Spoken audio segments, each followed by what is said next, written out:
Success lessons from soccer. How to win or lose in the game of life. Soccer matches are all about scoring goals and being winners. As a result, soccer can hold up a mirror to life since many humans also want to achieve goals and to be winners in the game of life. There is much to be learned about life in general from soccer players, managers and commentators. When you listen to commentators on soccer matches, the key words they use again and again when teams are winning are words about character and attitude like belief, excitement, confidence, effort and so on. Soccer skills and strategies are important but mean little without the right attitude. Team managers urge their players to show focus, determination and maximum effort. They tell them they should expect to win and not to show too much respect for their opponents no matter how famous they are. I love listening to the comments of the great soccer managers. They have all been to hell and back. They are praised and popular when their teams win. They are criticized and even sacked when their teams fail to win. They know the heights of elation and the depths of despair. They have to find ways to deal with both and to keep motivating their teams to win. Gordon Strachan took over as manager of Celtic, one of the top 2 clubs in Scotland, in 2005. It was not long before he experienced the worst night of my life. Bratislava beat Celtic 5-0 in the Champions League, the top European competition. His watch stopped after the match and he still wears it to remind himself that it was the worst night of his life. Celtic, the pride of Scotland, had been humiliated by a less famous team. Other failures seem small to him by comparison. We can all learn to deal with difficult situations by reminding ourselves of worst situations in our past or by imagining how much worse our lives could be than they actually are. None of us knows for sure what will happen to us tomorrow. We could be seriously ill or even dead. Gordon has faced this possibility already. He told the media that on his gravestone he would like these words carved. "This is better than that night in Bratislava." He uses the humor of exaggeration to deal with the criticisms of the media when things go wrong. A reporter commented when his team lost a match in Scotland. "Bang, there goes your unbeaten run. Can you take it?" Quote, "No," said Strachan. "I'm just going to crumble like a wreck. I'll go home, become an alcoholic and maybe jump off a bridge. Hemo. I think I can take it, yeah." He knows the importance of positive thinking if you wish to achieve success. One reporter foolishly asked, "There's no negative vibes or negative feelings here?" Strachan replied, "Apart from yourself, we're all quite positive round here. I'm going to whack you over the head with a big stick. Down negative man, down." Strachan often speaks with disarming honesty and schoolboy cheek. He is ready to admit that he and his players are not always at their best. He is ready to face reality. Facing up to reality is a key characteristic of the successful. When he managed a team in England, a reporter asked him, "So, Gordon, in what areas do you think Middlesbrough were better than you today?" Strachan replied, "What areas? Mainly that big green one out there." Strachan has had his defeats but recently he has led his latest team, Celtic, to undisputed victory in the Scottish Premier League. He is widely accepted as a great manager. Another great manager now works in the English Premier League. He is Jose Mourinho, the manager of Chelsea.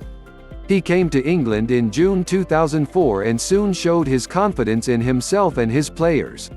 He wants only to be judged by the results. A good manager wins. A bad one loses. I'm not a defender of old or new football managers. I believe in good ones and bad ones, those that achieve success and those that don't. Please don't call me arrogant, but I'm European champion and I think I'm a special one. He soon proved himself to be a special one, in England as well as in Portugal, his native country. As the name, the special one, suggests he believes in himself in a big way. A key factor in his success in England is his self-belief and a rich Russian backer who allows him to buy the best players in Europe. You can safely bet money that Chelsea will win almost all their matches.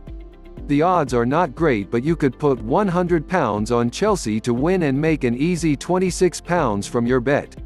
Of course, this does not always work out. No team is perfect. Mourinho is passionate about soccer but retains his sense of perspective and humor. Recently he was asked in London if he was concerned about losing the championship to his main rivals, Manchester United. His reply was typical of him. "No, I'm more concerned about bird flu." The assembled press started laughing. "Seriously, it's that swan in Scotland that concerns me. It's not that far from here." The swan was the first creature with bird flu in the UK in 2006. Over the last few weeks, his team, Chelsea, have been criticised for having players sent off for breaking the rules. When Jose was asked about his success away from home against West Brom, he commented ironically, "Maybe we won because we played with 10 men. That is our best tactic at the moment." However, he realizes that the main reason Chelsea win so often is as follows: "We have top players and, sorry if I'm arrogant, we have a top manager." Public confidence is so rare in the UK that it is often mistaken for arrogance. Jose does not believe in having favorites, he believes in the power of the team rather than the individual.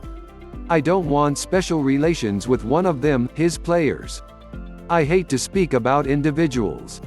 Players don't win you trophies, teams win trophies, squads win trophies." Another great manager is Harry Redknapp of Portsmouth. He commented about his players in a match with Burnley which ended in a 2-2 draw. "When the crowd was on their backs, no one wanted to try anything in case they got booed. They were defensive and wanted to avoid mistakes."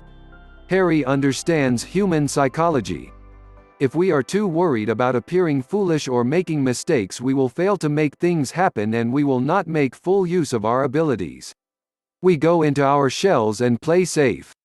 I remember feeling like this when I played cricket at school. I tried to avoid being anywhere near the ball in case I dropped a catch.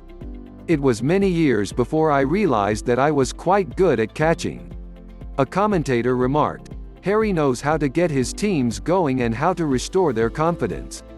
Now they expect to win at Fratton Park, the Portsmouth ground. They firmly believe they will win. Recently they have won 3 games in a row and are on their way to escaping relegation to a lower division." Another manager, Stuart Pearce, of Manchester City, also knows the importance of confidence. "We need to go out and really believe we can play a bit. What key success lessons can we learn from the above? Skill is important, but attitude is even more important. We should expect to win and not show too much respect for the obstacles in our path, whether they are human or otherwise, and whether they are real or imaginary. We need to believe in our own ability and expect to win even if this makes us seem arrogant."